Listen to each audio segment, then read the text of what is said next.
So since we last spoke, good lord. Yet another new country is being dragged into the Iran conflict. What is that, 16, 15 now? Finland are lifting their ban on nuclear weapons. The US is now asking Ukraine for help in the Middle East. France is now increasing their number of nuclear warheads for the first time since 1992. 10 European nations are preparing evacuation plans for civilians in the case of military conflict in the region. People are trying to draft Baron Trump into World War III. And while we're all watching what's happening in the Middle East, the FBI quietly dropped Trump files that they mistakenly withheld from the Epstein files. What a time. Yeah, a lot has happened since we last spoke. It's been a long ass week, so like and subscribe if you appreciate the late nights that it's been. And let's just stop the yapping and go! Kraken!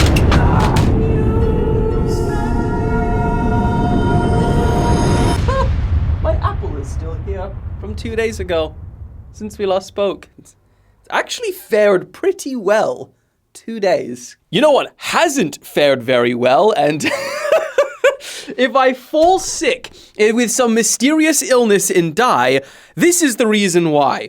We've been so busy, we haven't noticed that the Empire's HQ is rotting from within and probably falling into my mouth and into my airways. Alex is going to have a heart attack when he sees this. Because he's had his own trouble with black mold. Holy shit, it looks way worse with the flash on.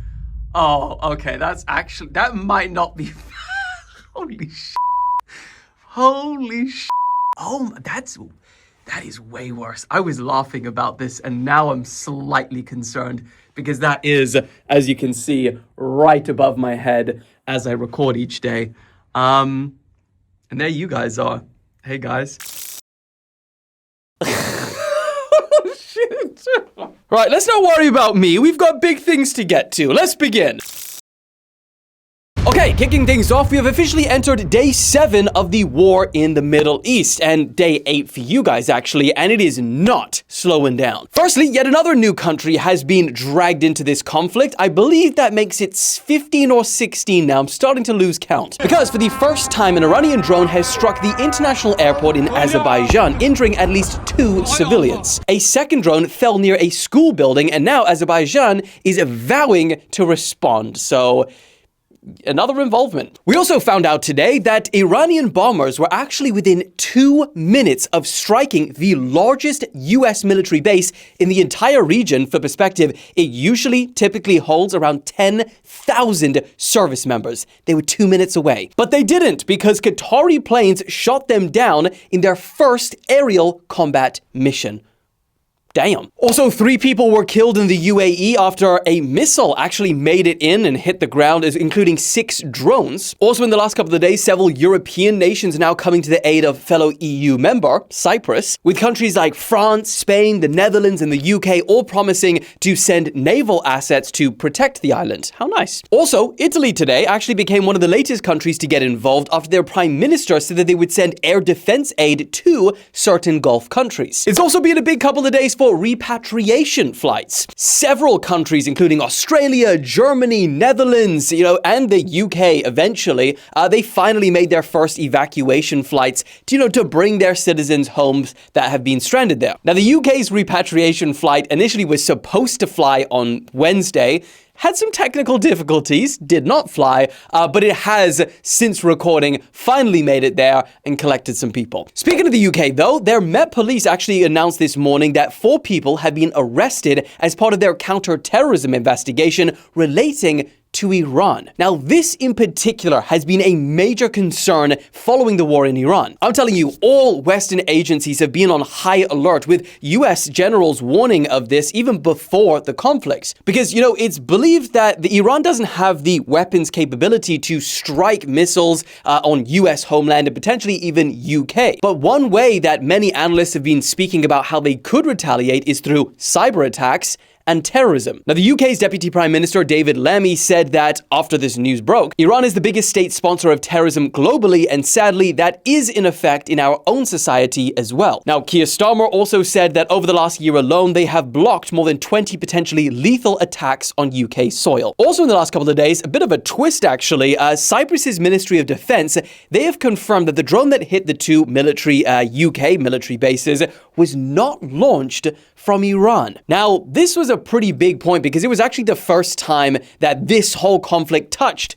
the European territory. Now, even though they say that it wasn't from Iran, they did say that it was Shahed-like, implying that it was made by Iran. Most reports currently indicate that these could have been launched by Hezbollah from Lebanon, which actually is a lot closer to Cyprus when you look at it on the map. So that could make sense. Another pretty ironic update on the whole war is that the tables have turned. According to Zelensky, the United States are now asking Ukraine for help. He posted on X today, "We received a request from the United States for specific support in protection against Shaheeds in the Middle East region." He continued saying that he granted the aid that America asked for, saying that Ukraine helps partners who help ensure our security and protect the lives of our people. Yeah, because imagine they said no.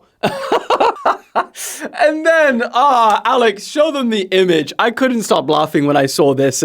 People are kind of playing on the irony of, the US asking Ukraine for help, considering how Trump and Vance kind of berated Zelensky in the White House. And you're not in a good position.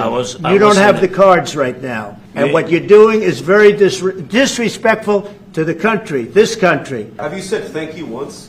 A lot of times. No, in this even entire today, meeting, you said thank even you. Today. You went to Pennsylvania and campaigned for the opposition in October.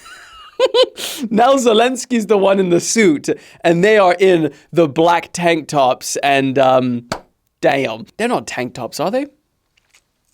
Oh, the comments. I don't give a corn casserole. Now, the big question is, did Trump and Vance say thank you for the help from Ukraine? That'll be interesting. Have you said thank you once? And the last major update from the war situation, and it's not even really an update about the war. It's something that you might not have been paying attention to. Because while everything has been going on in the Middle East, the Justice Department quietly dropped a pretty significant series of documents concerning Donald Trump in the Epstein files. And I mean, you guys have been noticing, we were yapping all about Epstein. Epstein was the thing, and no one would leave it alone. And then the war started, and it's kind of being brushed to the sides. It's like, okay, now we got bigger things to talk about. But that shall not happen today. We will not miss these headlines. There are still so many important questions. At the end of the day, we started to see people getting fired, people resigning. Obviously, no imprisonments or real consequences, but, it's not done yet. We still have more information. On Thursday, the Justice Department released a few more documents that were relating to Epstein that were previously missing. Now, the documents detail a 2019 report where they interviewed a woman claiming that she was sexually assaulted by President Trump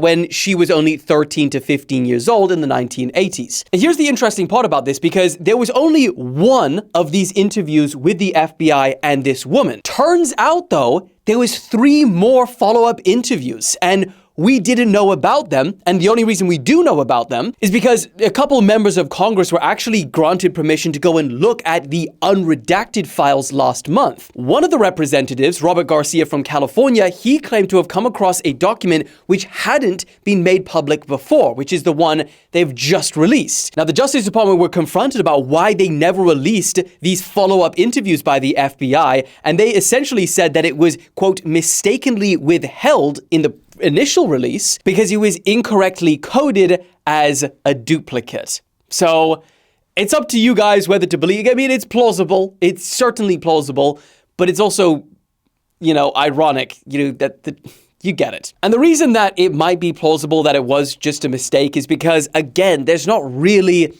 any smoking gun in here. The FBI themselves say that in these documents, none of her claims could be corroborated. So they couldn't find any material evidence to follow these claims up with. And when you actually go through it, it doesn't add a lot more apart from just, again, unsubstantiated allegations. And would this be some giant conspiracy to hold these things? I get it. If it was released and it was a big smoking gun, that's one thing.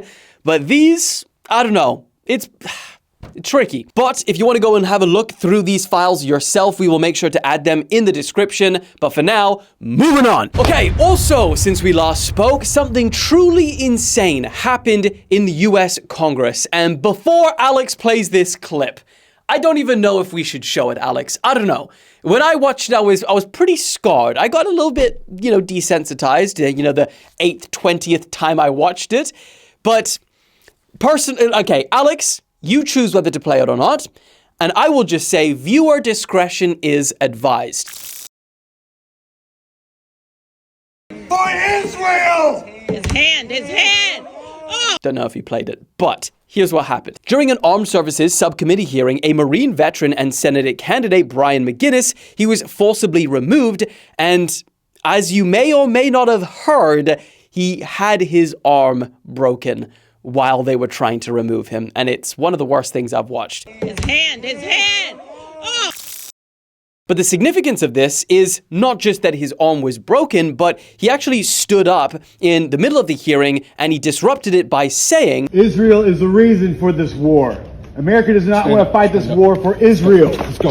Now, this is when the two officers grabbed him and attempted to drag McGuinness out of the room, which they explained later by saying that protests are not allowed inside congressional buildings. Now, of course, McGuinness did not go quietly and he resisted. He kept on yelling. Nobody wants to fight for Israel.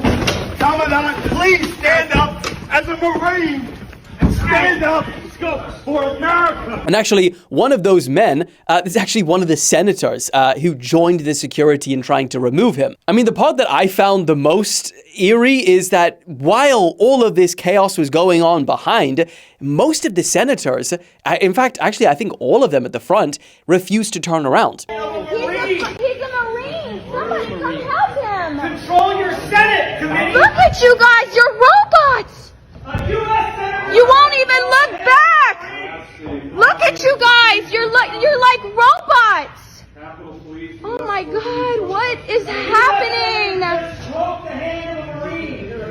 And you're not even looking back. Any of you 4-star generals. Oh my God, what is happening right now? McGuinness now faces charges of assault on a police officer, resisting arrest, and much more. But I mean, ultimately, his goal of clearly trying to make a statement with what he was saying definitely achieved that purpose, because this video has gone mega viral, especially because of the arm. His hand!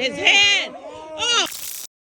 And this does shed a lot of light and pressure on the growing debate in Washington in particular over how much influence Israel had on the US entering this war with Iran, especially since Marco Rubio said this just 2 days ago. We knew that there was going to be an Israeli action. We knew that that would precipitate an attack against American forces. And we knew that if we didn't preemptively go after them before they launched those attacks, we would suffer higher casualties and perhaps even higher those killed. And then we would all be here answering questions about why we knew that and didn't act. But as always, I'm very interested in what you guys think. Let me know your thoughts in the comments, but for now... His hand!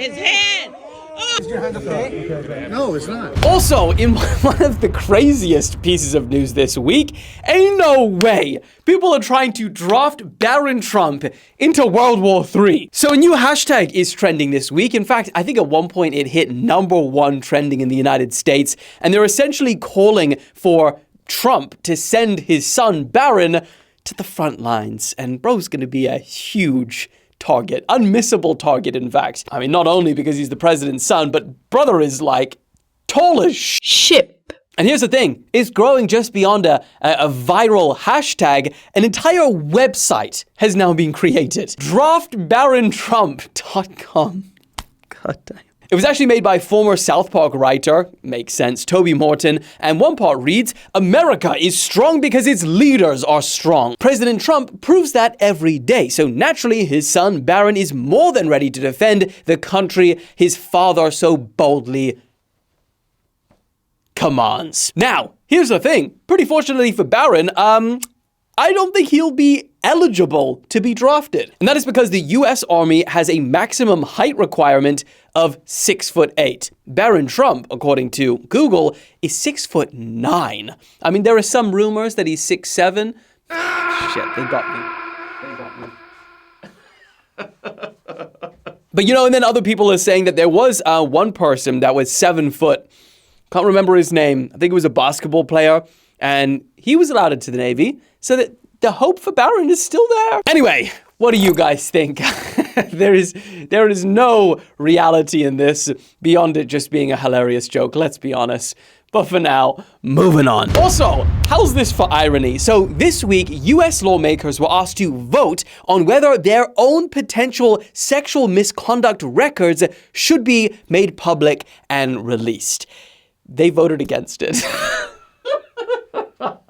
I investigated myself and I found myself innocent. And not only did they vote against it, but they did so overwhelmingly. 357 to 65 majority vote. Don't tell me there are the Congress files too. We got too many files. I mean, how are these not public in the first place?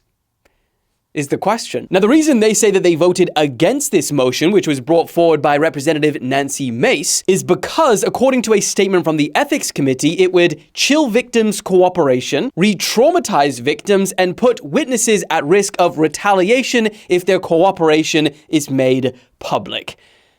Does that make sense to you guys?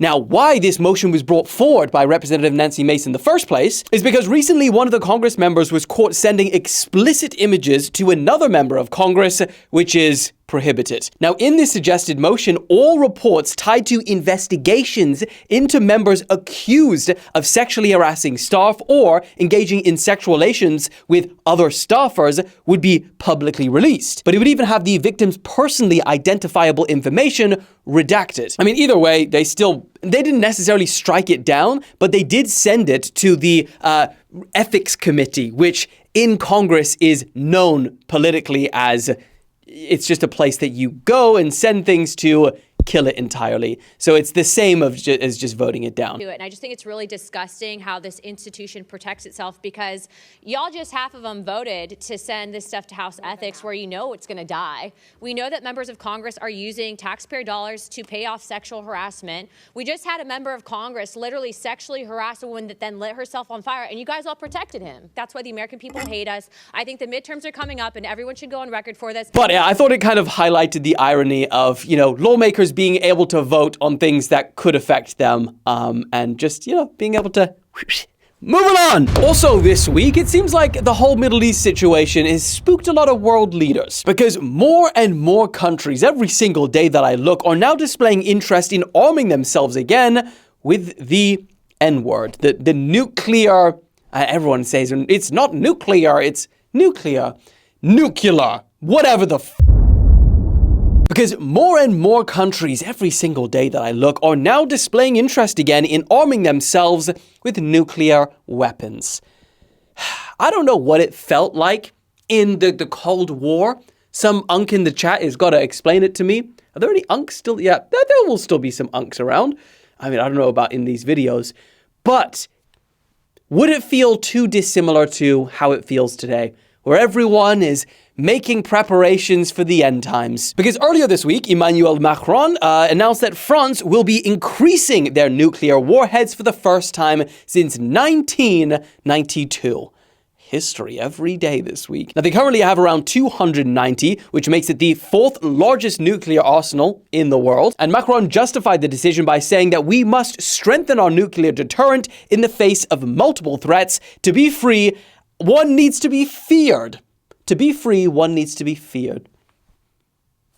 Yeah, fair. I mean, can we think of some examples of countries that are not feared at all, but are free? What country is just out there minding their own business?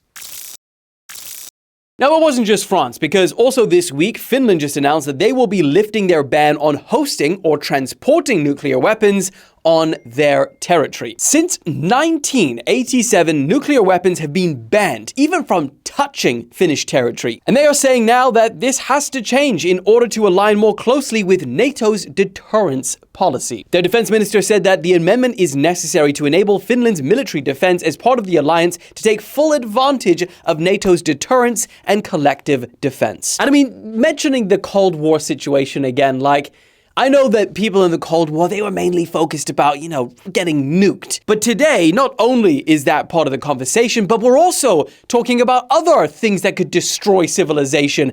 AI coming through and just making humans like stupid apes. Social media causing complete instability in our societies and crumbling them from within. We've got things like civil wars and I don't know. Is this what they had back then too? I guess that back then it was like, what other things? The climate, overpopulation. Everyone was scared about overpopulation. I guess now we've got underpopulation, so our world is scarier than yours, huh?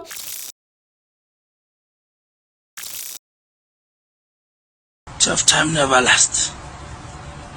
Only tough people last. I've got mold that could kill the News Daddy Empire civilization. So, yeah, let's just move on. Now, the next story, I wish it was something non-apocalyptic fearing, but it is not. It more of the same stuff. Reuters reported on Wednesday that 10 nations across Europe have all agreed to prepare for possible cross-border evacuations of civilians in the event of a crisis or military conflict in the region. Now, these are the 10 European nations that are participating in these plans, and they will jointly create these plans that will cover transport, border controls, travel, corridors, and other matters. Now, obviously, this news is coming out at the same time where everything's kicking off with the Middle East, so you'd think, oh, it's probably related to that, right? No, it's actually to do with the other war that we've got, just a little bit above and to the right. So yeah, they said that they are learning from what happened in Ukraine, and they now want to create plans of, let's say how we evacuate citizens from one country if they get attacked. Let's say, for example, Finland, they share 10 miles of border, maybe even more than that with Russia. So if they get attacked, where do those people go, etc. But then at the same time, they are being described as fairly routine. They would have, routine as they can get nowadays, It's more just about the standard preparedness that each government should have nowadays. Now, with that being said, the Kremlin has repeatedly said that Russia does not want to invade NATO countries. So I guess these plans are just in case Putin is lying. Moving on! And then lastly, Donald Trump has hit another "you're fired." Because for the first major cabinet change in Trump's second term, he has fired Department of Homeland Secretary KRISTI Noem. I'd love to know if he did it in person, like he used to do it on The Apprentice. You're fired! Get out of there! You're fired! Now, in the announcement he made on X, it seemed pretty normal. He didn't fire her, you're going home to nothing. He kind of moved her to a different position, which is the Special Envoy for the Shield of the Americas. Now, the Shield of Americas is apparently a new summit and initiative that Trump has started, and it means to stop mass migration to the US and thwart drug cartels. Now, to take her place is Oklahoma Senator Mark Wayne Mullen, and he is known as a strong ally and loyal supporter of the president. Sir, this is a time, this is a place. If you want to run your mouth, we can be two consenting adults. We can finish it here. Okay, that's fine. Perfect. You want to do it now? I'd love to do it right now. Well, stand your butt up then. You stand your butt up. Oh, hold on. Oh, stop it. Is that your solution, everybody? And talking about strong, loyal support of the president, I just want to say a huge, huge thank you to the entire team of the News Daddy Empire. It has been a long, brutal, unrelenting week. And so I want to say, News Maddie, Alex the Editor, Austin the Brave, Billy the Wise, thank you guys. I really, really appreciate you. None of these videos would have made it out. And it's not just me that appreciates you. It's all of the millions of people that watch these videos daily that appreciates the work, because they wouldn't be out without you guys. So, well done for this week. It's been insane. Hopefully next week is not as crazy. If so, God bless us all. And thank you to all of you for watching. Really appreciate it. Have a great weekend, and we will see you on Tuesday. Remember the schedule. But let's stop the